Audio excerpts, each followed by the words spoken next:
Welcome into Looking Up with Laird. I am Andrew Laird, head of content over at Sorare Data, joined once again by Misters Sam Tighe and Harry Trades. Gentlemen, this is episode 2. We had, I think, some success on the first one. I'm not going to lie. We're going to start off by patting ourselves on the back for some of the calls. Well, really patting you guys on the back for your calls. I think they were so good. Not I think. They were so good that people are already accusing us of pumping these players.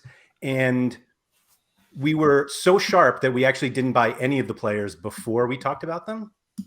And yet, so here we are looking at one of the better calls, Antoine Griezmann, whose price has skyrocketed, and 0 Griezmann cards owned by the 3 of us. Is that correct? That is correct. Yeah. Whoops. Hopefully we can learn our lesson from that one with today's. I did want to pull up just a reminder to everyone that we are keeping a watch list of all the players we're discussing on this show here on Sorare TV. Sorry, I forgot to mention that's where we are.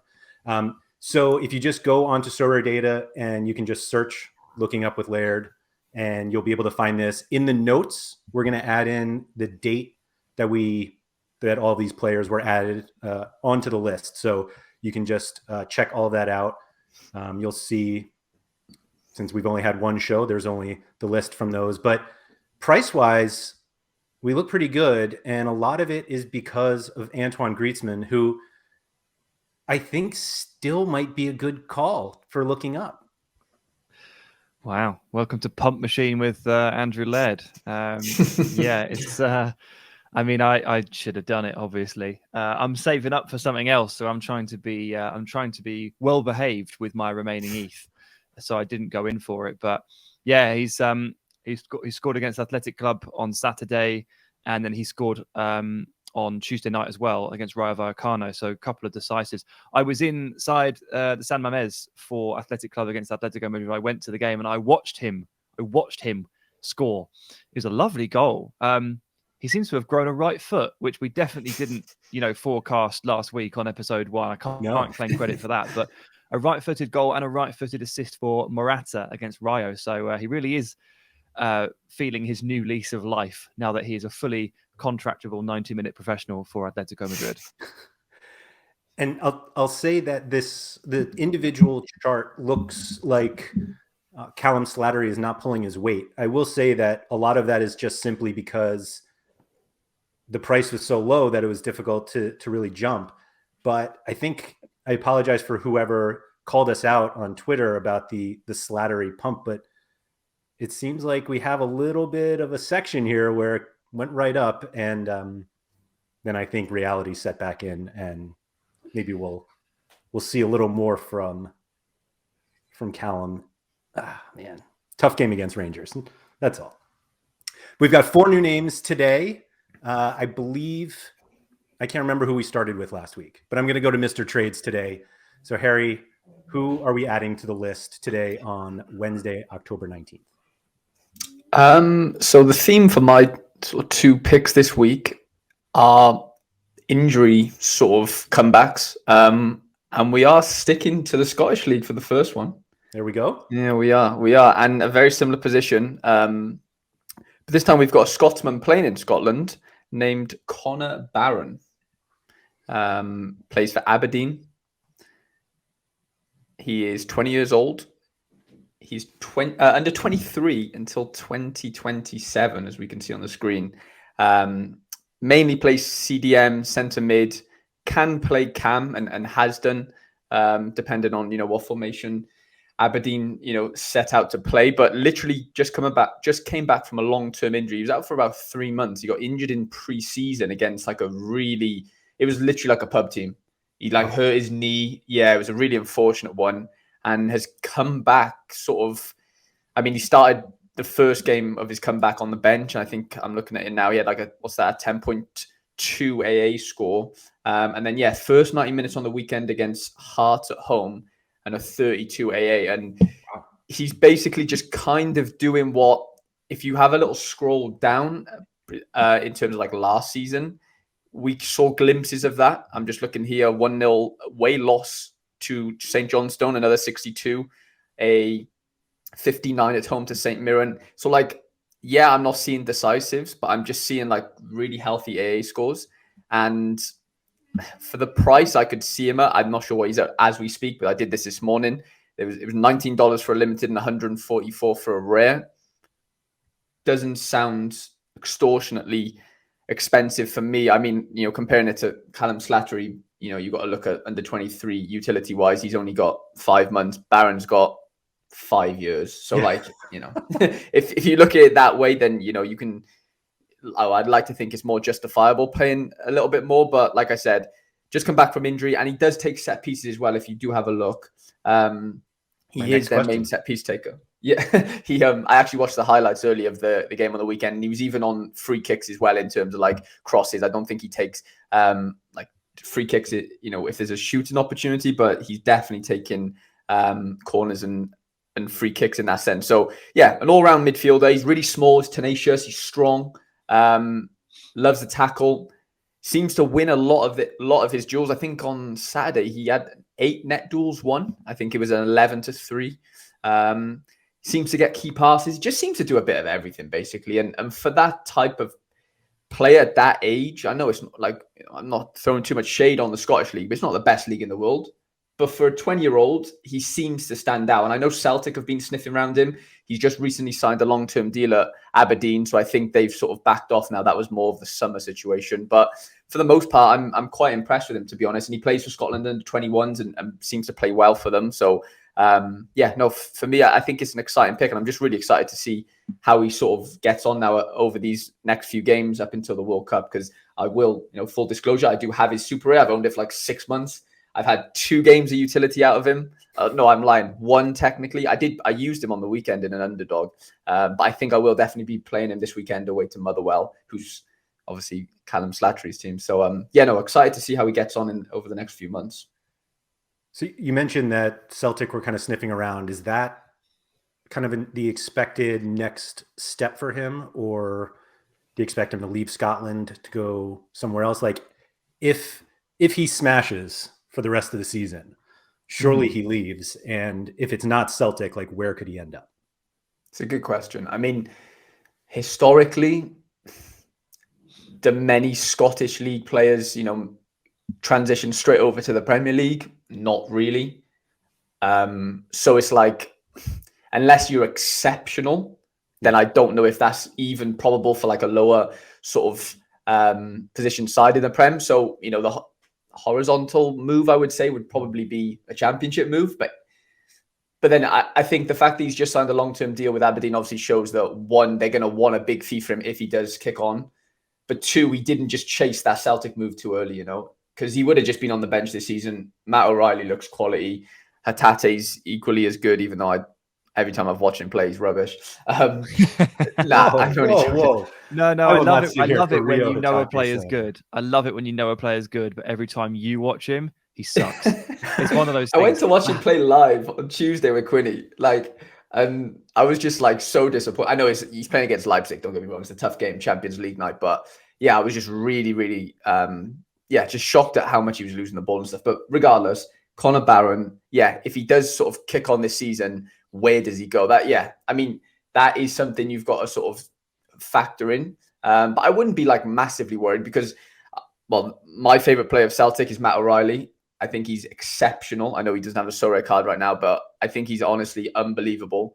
And I think he will be getting some sort of nice move, in the next 12 months, I would say. So I'm not saying he's the same player as a Matt O'Reilly, but I could foresee, if he did move on, it wouldn't shock me that somebody like Conor Barron would be on Celtic's radar. I'm not saying he'd be number 1, but he'd be there or thereabouts. But yeah, regardless, I think it'll be a Celtic move or probably a championship move if I had to say. I think Harry's about right there in terms of the step these players tend to take. Premier League teams don't tend to buy players from Aberdeen, at least not to play. I mean, we've got and by Aberdeen, I mean, and anything below Rangers or Celtic in that kind of sense. Like you've got a Calvin Ramsey goes to Liverpool. Obviously, it's a let's develop you over the course of the next year kind of situation.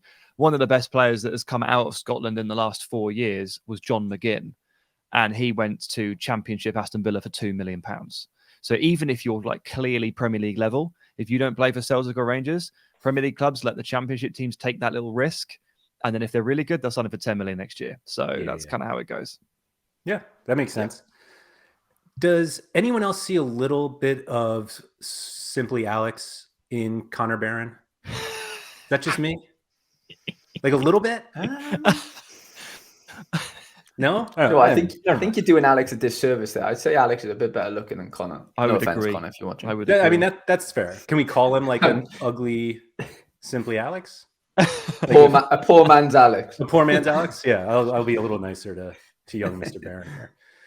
Anyway, let's switch over. Sam, who are you adding to our looking up list this week? Well, actually, I had an idea of which way around I wanted to discuss these players, but I'm going to switch them up because one of my players is also returning from a long-term injury. Okay. So I kind of want to go back to back on that for a theme with Harry. So things are looking up for Callum O'Hare at Coventry City, who has finally, in the last week or so, touched grass after a pretty horrific hamstring injury that he suffered towards the end of last season. Now, I think this is one of those kind of like sneaky, cheap potential picks here. And there's a couple of reasons for that. He hasn't played football in ages. There's one. Because he hasn't played this season, anybody who has begun scouting the Championship since these cards were released will not have seen him play because he can't. Yep. And then anybody who looks at the Championship table will see Coventry rock bottom and go, nope, no thank you. But that's a very false position for Coventry. I don't know if you know. Actually, when I was looking at this earlier, I thought this will make Laird laugh a lot. In the summer, we held the Commonwealth Games, and Coventry City Stadium, or the stadium they play in, was used for the Rugby Sevens. And the Rugby Sevens messed up the pitch so badly that Coventry City's first 3 home games were postponed because they couldn't play. So that meant that they played every other weekend for the first 4 weeks, and they missed 3 games. So they're either 3, 4, or 5 games behind every other team in the Championship. So they're bottom, but they've got 5 games in hand on some of these teams in October. And the other thing is, because of the fact that it was always the home games that were postponed, of the 11 games they've played, 8 have been away. So Coventry City have a ton of games in hand. They're all at home. So the amount of utility that you're going to get out of Coventry City players over the course of the next 6 months is going to be amazing. There may not be a team on Sorare that play more games than Coventry City because they just need to catch up. God, I love that. So Callum O'Hare kind of stepping back into this team, very soon. He just played for the under-21s. I mean, look, we're recording on Wednesday. They've got a game tonight. He might even make the bench. You never know. He's going to step in and he's going to give them something because he's a really talented number 10, a really good playmaker. You watch his highlight reels and it's all backheel passes, all dummy runs, all clever movements. And at 24, he's just outside of that, 23 age bracket, sadly, for the under-23 guys. But he's someone who has had to drop down the leagues and very steadily get better. And it's taken him a little bit more time than people maybe imagined. But just as he was kind of hitting his stride last season, unfortunately, he gets this serious injury. Yeah. From his scores, no one's calling that a consistently high scorer, but he is going to get better and better. And he is going to be the fulcrum of the attack. Like they pass to Callum O'Hare and see what he does with it. It's very MLS DP style. He's like basically Emmanuel Reynoso, but for Coventry City. It's like give him the ball and just like see what happens. He's excellent. So I wouldn't usually be talking about this player in terms of this kind of possible purchase if he wasn't so damn cheap. Yeah. Because he just is so damn cheap. Yeah, I mean, what do we see here? Last sale, €15 for the limited. And we haven't even seen that many rares sell recently. Because they're only 26, right? Because he just started. Yeah. That that little like horizontal line of limiteds that you saw on the price graph. I'm somewhere in there. Ooh. On all those dots that are all joined together. I'm like number 15 or something. But there was my heart absolutely sunk when you see that one on October the 14th that went for like £4. One of one of the auctions. Like, I mean, how did that? I mean, that's just not fair. You know, I see that and I get really sad. But I'm a big fan of O'Hare, and I'm looking forward to seeing him come back. I think there's a lot of utility to come out of him. He's a little bit boom or bust, but at the prices we're looking at here, I consider that worthwhile. Is there any set pieces here or no? I'm not sure. I'm not sure what he hasn't played for so long. I don't Well, know he hasn't even played. That's right, of course. Yeah, genuinely not. I'm not sure. So we'll have to see. But he's a locked starter. Their manager has been like talking recently to the press about how much they miss him. Yeah. Been very vocal about how important he feels O'Hare is. He's got a great name as well. Like, it's just a win all round.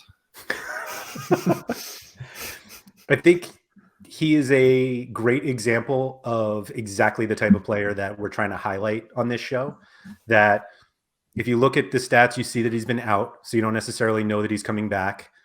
And you obviously hear that commentary said you have 5 games in hand.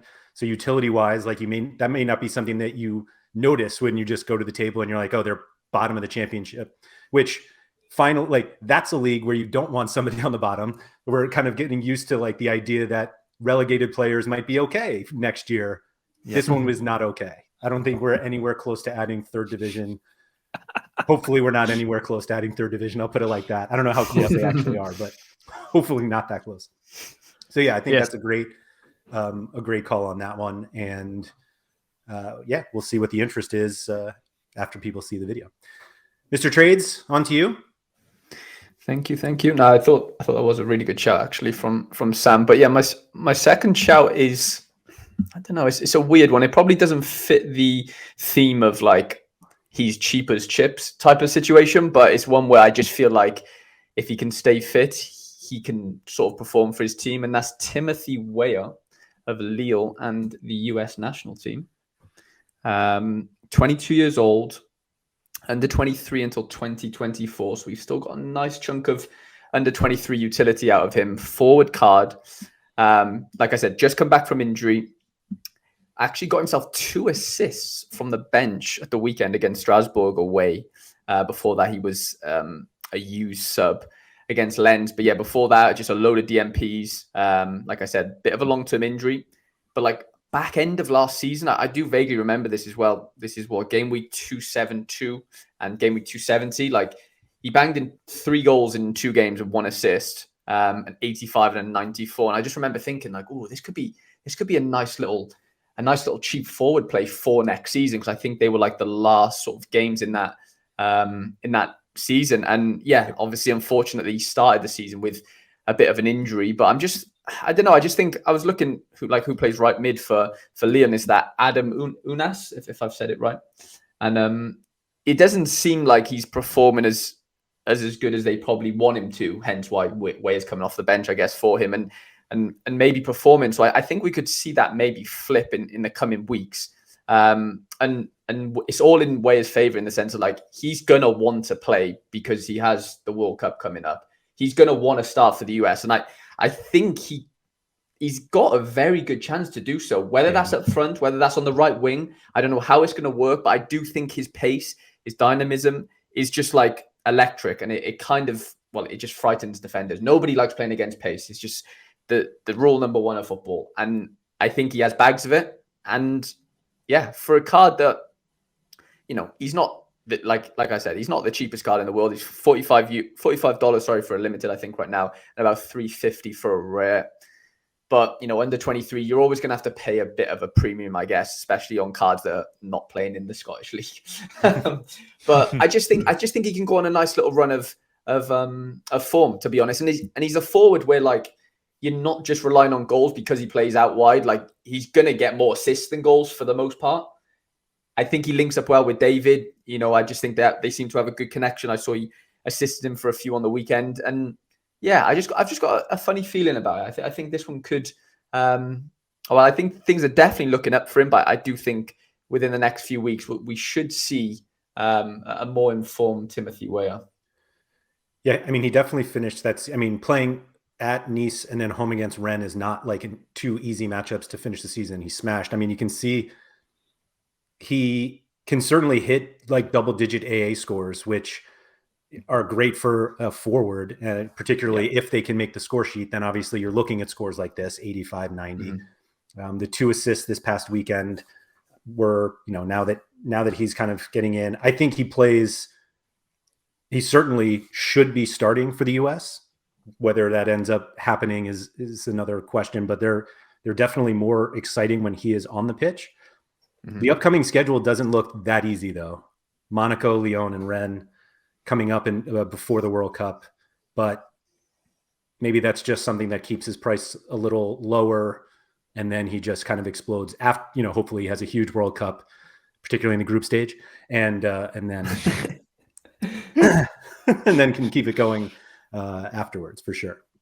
Laird, actually, on the World Cup thing, we've obviously seen a lot of consternation recently with the striker selection from Greg Berhalter. He's been ignoring Jordan, even though he's been killing it for Union Berlin. Seems to really like Jesus Ferreira, even if he doesn't always play that well. And it just seems to be a lot of hand-wringing about this situation. Obviously, this has all been happening while Timothy Weah has been injured. Yeah. Has he got enough history with Berhalter to be parachuted in for the tournament here with such a short run-up into the World Cup? Yeah, I think he does. I think he's more likely to play kind of on the outside. But yeah, I think he showed enough in previous international windows that he's absolutely worthy of a spot on that team. That being said, Greg Berhalter makes some interesting choices. And so it's not for like Weah not making the team or not starting is not because of Weah, if that makes any sense. Like, I think it's more of that would be a mistake if there's anything that keeps him away from that tournament. Fair enough. Yeah. Well, we know it's not to do with the player because from Jordan, we know it's not to do with the player necessarily. Yeah. Yeah, for sure. For sure. Yeah, I love that call, Harry. Obviously, I'm a little biased, particularly heading into the World Cup. So, yeah, awesome call. Sam, over to you for our final one of the day. Yeah, okay. So I'll go for Andre Silva of RB Leipzig here. Harry, another player that you recently saw live? Yep. Any good? Really impressed me. Yeah, it's funny you said that, actually. Like, I was obviously sitting next to Quinny at the game, and I would, give him my insights during the game, and Hatate not playing well was one of them. O'Reilly playing very well was one of them, and then another one was honestly Andre Silva. I was so impressed with his hold-up play. Like he was playing against Jens, who's obviously a lot bigger, taller in that sense as well, and probably bigger in that sense. And then like obviously Carter Vickers, but he was peeling onto Jens more, and I was just so impressed with the fact that like that ball was just sticking to him like glue, and it didn't really matter how close Jens was to him. Like, and bigger frame, you'd think he'd be able to hook a leg round and sort of just nick it in front. Honestly, Silva like got his body in the way so impressively, and his linker play on the edge of the box, like he's just so, he just glides like for a number. Like he's not like a generic number 9, and no one is really these days, I guess. But just I don't know, he was so he was very dynamic, and he's not the most athletic, as in like the fastest number 9 you're ever going to see in the world. But for what he did, I was very impressed. I got to be honest. Right, well, that's a relief. I had a backup player in case Harry disagreed. No, I thought he was amazing in that game too. I sat there watching it and thinking, this is an all-round, complete number 9 showing. He's had a bit of a tough start to the season, and he's starting to come through it. So it's things are genuinely starting to look up for him, and I think he's basically just kind of benefiting from other stuff happening around him. Like he has been the same. Andre Silva is the same and has been for the last year, but circumstances around him are starting to shift for the better. And it starts with the change of manager for RB Leipzig, Marco Rose coming in. Leipzig are just much better under Rose, and there are loads of players in this team whose stock has risen. Silva is one. Gvardiol feels like he's pretty much back. Simakan is looking really good, and Kunku has got even better. Loads of these players are looking better. So that's easy stuff. But also Rosa has kind of pushed Silva into a more important role. He's gone from not really playing at all to actually starting the majority of the last 4, 5, 6 games. He's returned a few decisives in the last few games. He also scored in the DFB Pokal, the German Cup, on Tuesday night. So he's really on a nice hot streak. And that Celtic performance was one that really caught my eye.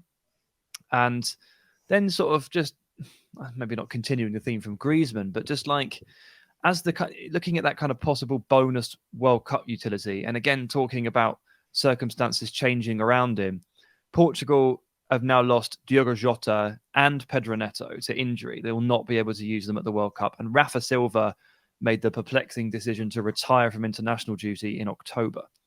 So they're 3 forwards down. Now, these guys are wingers rather than forwards. But, you know, Fernando Santos is cantankerous and stubborn and a bit negative. And he likes who he likes, and he doesn't trust the others. And this is the Portuguese manager, for those that don't know. He is who he is, and he plays in a certain way. And while Silva's kind of been out of the picture recently, Santos has always sort of turns to him. He's got 51 caps for Portugal and I think 19 goals. Like, he's pretty damn experienced at this level. He's played next to Ronaldo and played in a tandem with him a bunch of times. Like, must be 25 plus times he's played next to Ronaldo. And I've just got this nagging feeling that, you know, even if you put the Leipzig thing aside, where things are clearly just looking a lot better for him, is he not only going to nudge his way into this squad, but could he be turned to from either at least an impact role or maybe even a starting role? Could Santos put Ronaldo to the left and then play Andre Silva up front? I know we all want to see Rafa Leao there, like, obviously, but Santos doesn't seem to trust him as much as we all do. So I'm just wondering, you know, that's going around my head this week as I start to look at these World Cup squads and I look at the injuries, and that's a potential bonus. You know, that's a maybe, but at the very least, Silva for Leipzig is back, I think, and he's playing with some really good players. Like, if you're in that kind of attacking core, I guess, with Nkunku and with Werner, like, you're gonna profit from that for sure. Yeah, it's almost like difficult not to end up on the score sheet by accident with those guys. Yeah, if you play enough. It's funny when you said we all want to see, and then you said Rafael Leao, and I was really hoping you were going to say João Felix. Oh yeah, I mean, we all want to see that too, but I was like, yeah. Yeah, I guess Leao would make sense too. I mean, they both make sense, but, you know, they're not. Felix doesn't get to play, man. Like, I think he got like 6 minutes in the game I went to on Saturday, and I was watching him again last night against Rayo, and unless I missed it, he didn't get on. No, he didn't get on. And he looked the comment they got that on here. We've got like the La Liga TV stuff, and they have like a sideline reporter who patches in and does a few updates. And the guy was like, "Yep, so they've just used their final substitution window. João Felix thought he was coming on, and then found out he wasn't, and had this absolute face of thunder." So, you know, ultimately, you want players coming into the World Cup on form, in good nick, in a good headspace. Something we talked about with Griezmann. Felix feels like the opposite, you know. But Leao and Silva are on the other end of the spectrum here, where they are starting to ramp up at just the right time, and particularly Silva, who I still think looks quite reasonably priced. It feels like I definitely agree with that. The additional Griezmann minutes may. The lines of Griezmann minutes and João Felix minutes seem to be moving in opposite directions here. So. Yes, 100%. They are linked. No, I think that's a great shout. Yeah. Really also, good handsome shout. devil, isn't he, Andre Silva? He is a good-looking kid. There you go. It must be in the Portuguese blood, because Jota's the same. There you go. There's a few handsome guys. Fair play. There you go. If you need any tiebreakers, if that's how you build your gallery, then take a look at Andre Silva. That's right. If you really, there you go. I agree. There you go. We'll take it. Andre Silva. I like him as well. Like, he's a really good, like, you say, Harry, there's no traditional looking 9 anymore. I kind of agree with you. The target men now have to run the channels, and the smaller guys need to be able to hold the ball up. So like everyone needs to be good at everything. And Silva, while he's not like blazing fast, can stretch play, can box defenders off, can hold the ball up, clean link play. He's got a lot going for him. I'm not quite sure why Tedesco was not interested in him, or towards the end he wasn't anyway. I don't get it. But hey, he's back now. And looking up. Things are looking up for Andre Silva. So yeah, just a reminder to everyone that the watch list, which you can see on the screen here, is available to public watch list. So you can just go looking up with Laird, and if you just hit the little heart there, it'll save it into your watch lists so that you don't have to constantly search for it. So definitely check that out if you're interested in continuing to follow the players that we discuss here. So, gentlemen, thank you for all of that. Thank you to everyone who has joined us here on Looking Up with Laird on Sorare TV. If you could please hit the like button, and if you haven't subscribed to the channel, please do so. There's a lot of good content coming out these days. I think this is the best, and we're going to pretend that this is not a competition, but I get a little competitive. So please hit the like button, continue to watch, share the videos. Everything is very appreciated. So thank you for joining us, and we will see you next week.